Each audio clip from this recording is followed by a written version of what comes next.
Hello friends, so far we have discussed the need of mathematical model, but to develop a mathematical model of any system we need state variables and state equations for a chemical process. So we might be going in for mathematical model of continuously stirred tank heater, and then maybe continuously stirred tank reactor. Also we go in for tubular heat exchanger, the mathematical model of that. So in any of these cases, we will be using these two things, state variables and state equations. And once we are able to develop the state equations, that set of state equations is what we call it as mathematical model. So it is very important that whatsoever the processing system, tank heater or batch reactor, distillation column, heat exchanger, any processing system, we need to know its behavior.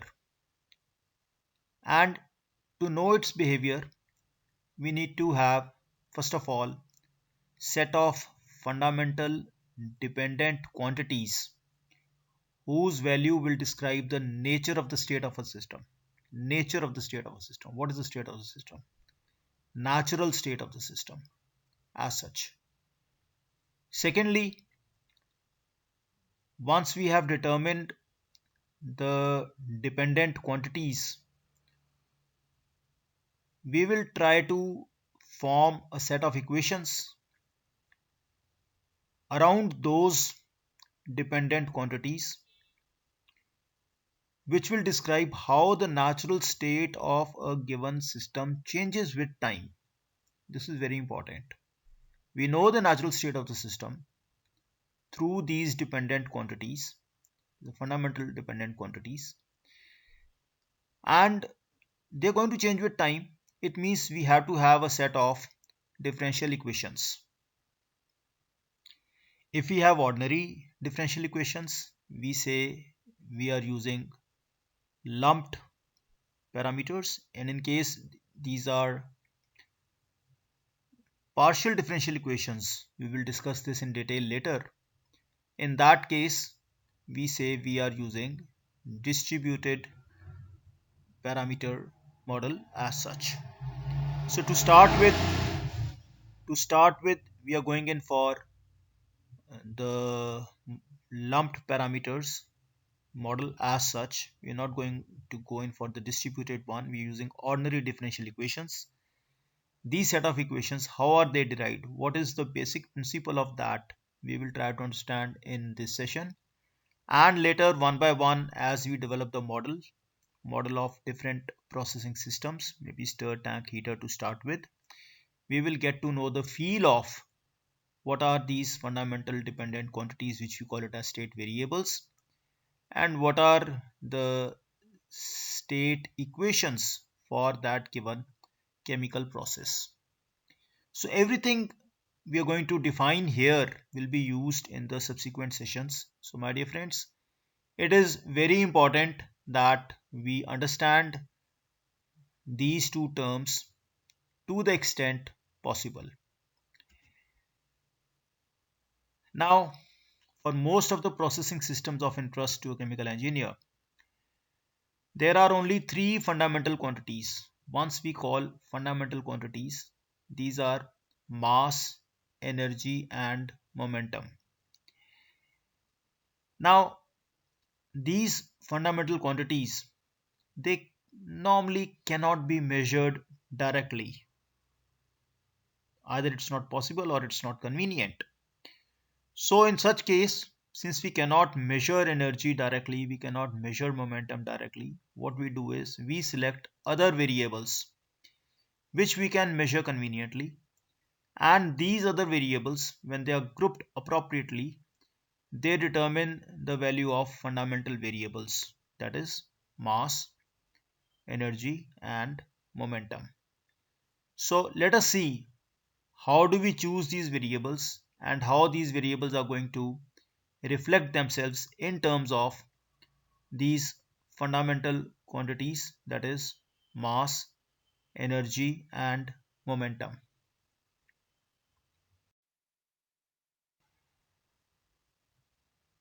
Obviously, we have now clearly understood, I suppose, that the mass, energy and momentum, they can be characterized by variables such as density, concentration, temperature, pressure, flow rate, etc.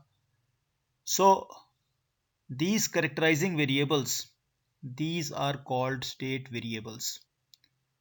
These are called state variables because ultimately we are going to get the state of the natural system as such, the natural state of the system in terms of these variables which we choose, and their values, they define the state of a processing system.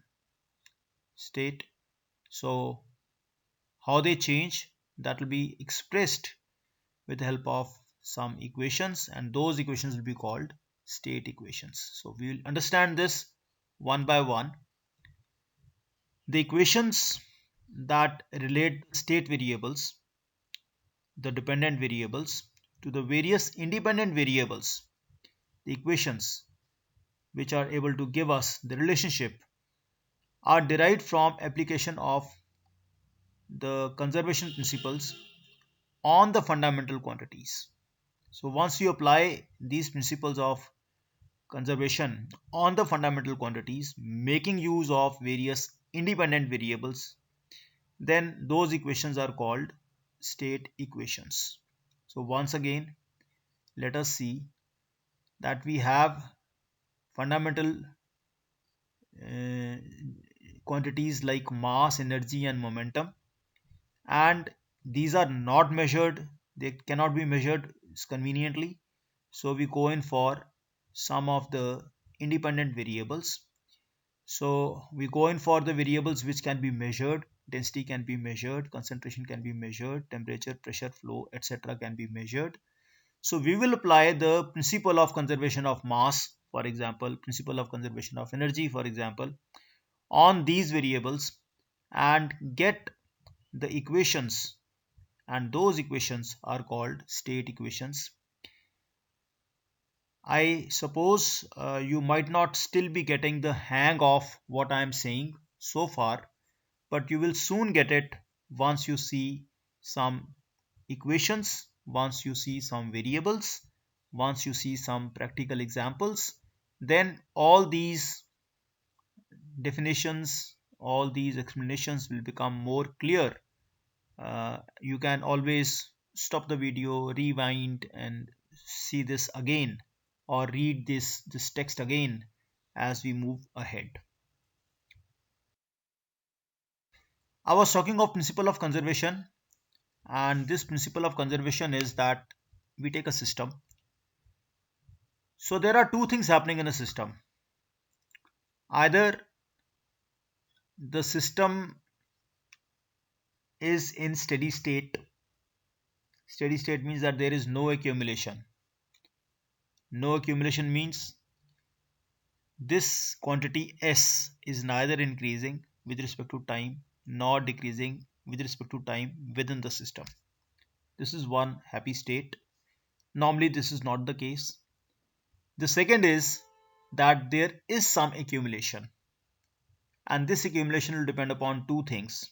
Number one, I will just point it out with the laser over here so that it becomes easier for you to understand.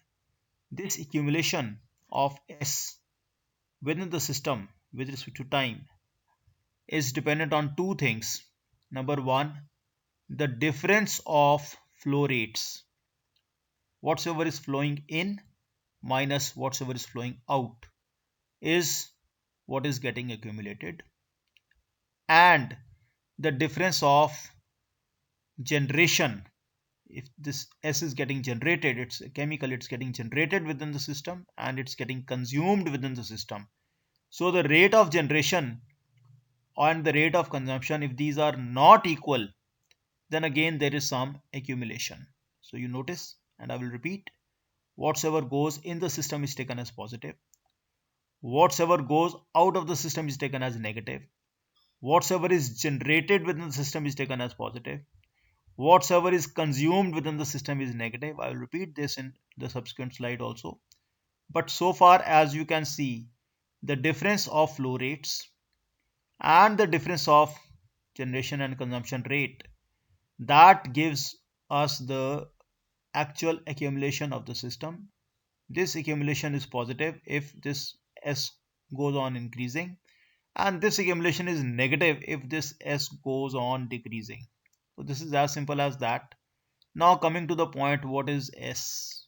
This is what we have not stated so far. S is one of those three kind of things which we were earlier discussing. That is, it can be total mass, it can be total energy, it can be total momentum. But along with the total momentum, we can also go in for mass of individual component. Mass of individual component. Because you may be having some reaction going on where A plus B is getting converted into C and D and so on and so forth. So how is A reflecting in the system? What is the inflow of A? What is the outflow of A? What is the amount of A which is getting generated in the system if there is any reaction going on? Or what is the amount of A which is getting consumed in the system? So it can be total mass, of course, or it can be mass of an individual component. So that makes it 4. Otherwise it was 3: mass, energy and momentum. But mass again is, we are taking the mass in totality and we are taking the mass of an individual component. That's why we have these 4 fundamental quantities. This mass is occurring in 2 different forms as such.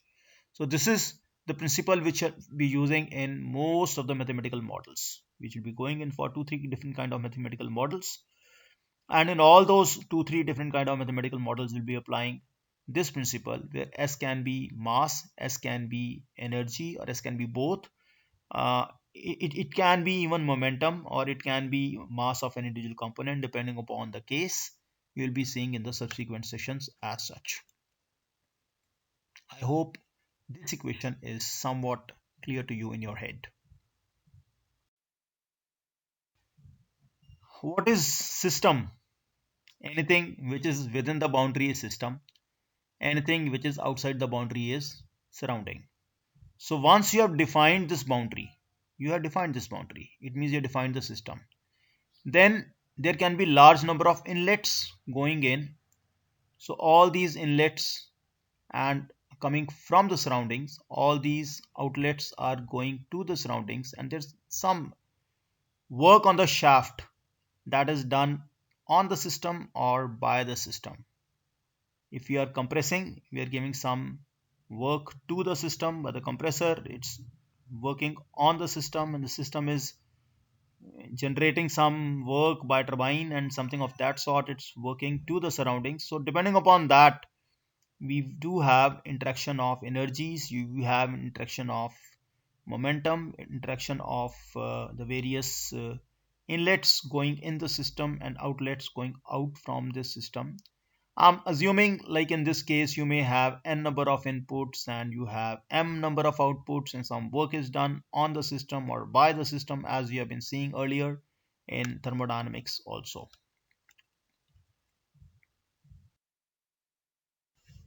So friends, applying this principle of conservation on mass balance, total mass, the flow rates, these are the flow rates. Flow rate of the stream Fi multiplied by density I. This is for, you can have inlet, you can have I number of inlets. Inlet number 1, inlet number 2, inlet number 3, and so on up to I. Similarly, you can have J outlets, in outlet number 1, outlet number 2, and outlet number 3 up to J. So each outlet, the flow rate of each outlet multiplied by density of that outlet, and sum of that, it is something going out, so it goes with a negative sign. This is something which is going in, and therefore that becomes with a positive sign, and the difference of the two is the rate at which the mass is getting accumulated. Since it's difficult for me to measure mass, but I am able to measure the density and I am able to measure the volume, especially volume flow rate. It's dV by dt, it's a volume flow rate. So flow rate can easily be measured, density can easily be measured. So this is one way we go in for the total mass balance equation is applied in terms of densities, in terms of flow rates over here. And the same thing can be extended to component A. That is, you have some component A. So the number of moles which are getting accumulated with respect to time. These number of moles are nothing but the concentration. It's a molar concentration, that is number of moles per unit volume multiplied by volume. So instead of writing Na, we are adding Ca into V. V is volume and Ca is the concentration. So here again, this is the molar volume of A multiplied by the flow rate of A. This is for the inlet, and similarly this is for the outlet, plus or minus R into V. R is the rate at which this A is getting generated. Then it is plus. In case this is the amount of A, the rate at which this A is getting consumed, then you will have with a negative sign. V again is volume, as we said, because this R is also in terms of molar per unit volume. That's why to multiply by V over here. So this is the mass balance which is applied on a component A instead of total mass A.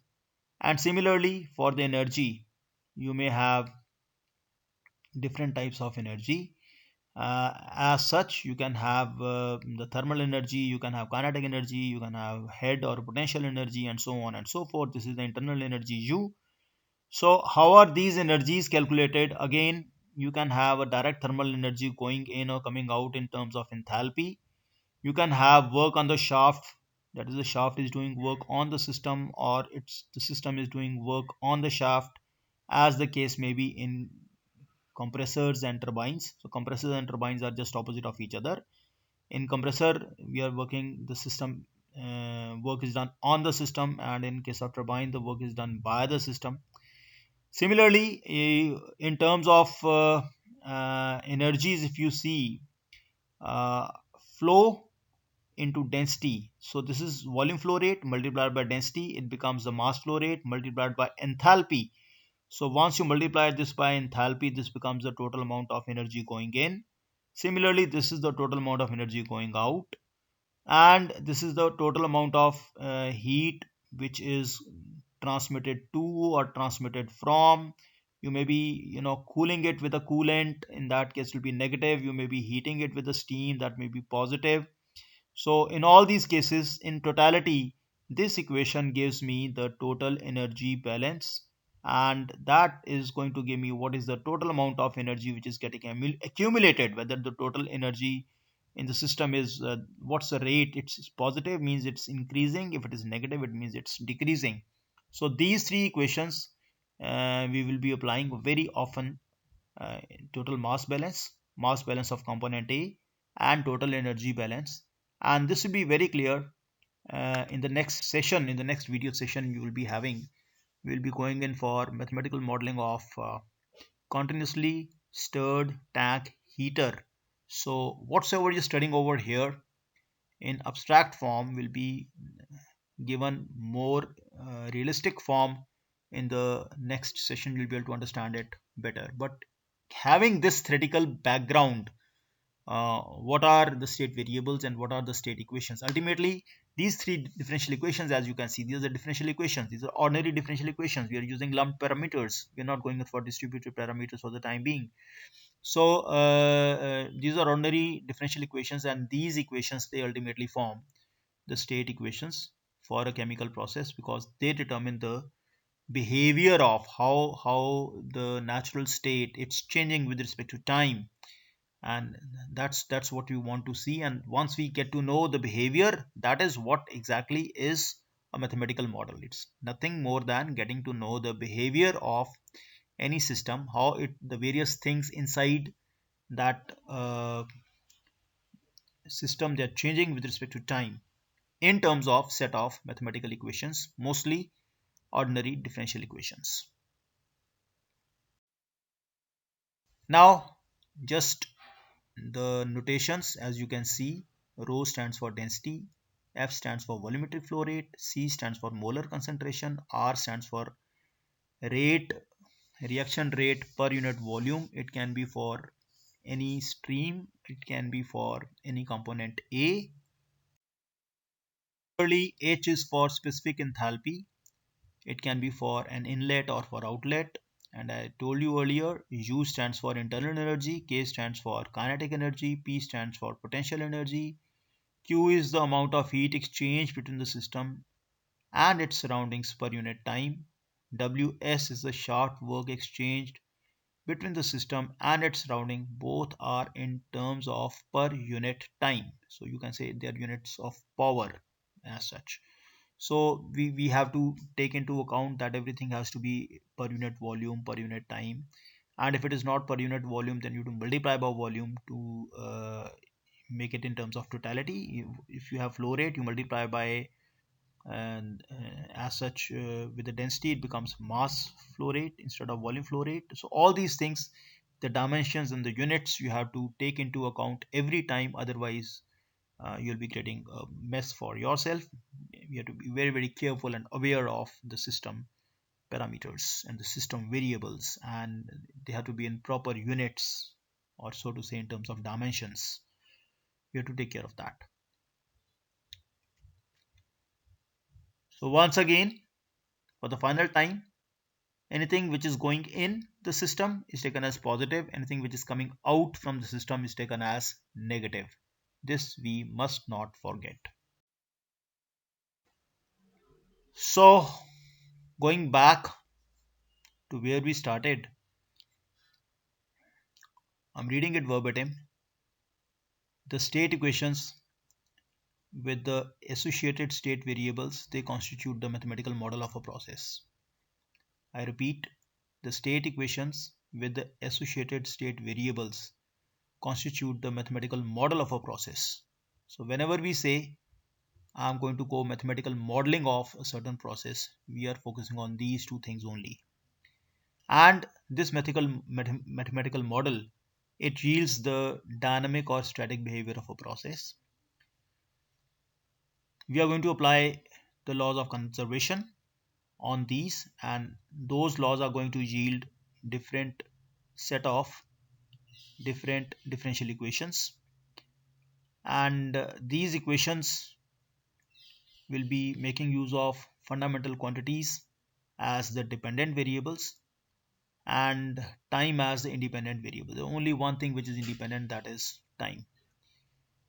Now the solution of these differential equations will determine how the fundamental equations, or equivalently the state variables, because sometimes, repeating, the fundamental quantities are not easy to measure, so we go in for the equivalent state variables. So how are they going to change with time will be determined by the solution of these independent equations. So that is going to determine the dynamic behavior of the process. So we'll be having more examples, and you will understand all these statements more vividly, with a greater insight. You can imagine it better once you go in for more examples of the mathematical models. Primarily, we'll start with mathematical model of continuously stirred tank heater, right? And once you go in for that, then you'll able to identify, oh, these were the state variables, okay, these were the state equations, okay, and this is the final set of equations, and that's how I'm going to get the behavior of continuously stirred tank heater. That's how you're going to relate the things with the help of practical example. Hence, this was little bit of a teaser kind of thing, a little bit of mind-boggling thing, uh, because you were given something very abstract to imagine, with nothing physical in front of you. But very soon you'll be having mathematical models, at least two or three of these, to bring home the grasp of what these exactly state equations and state variables they do mean. And in case you have any queries, you can contact me through any of the means. I hope you have enjoyed learning this bit of abstract understanding as well. I thank you for being with me and I wish you a very safe stay. Bye bye.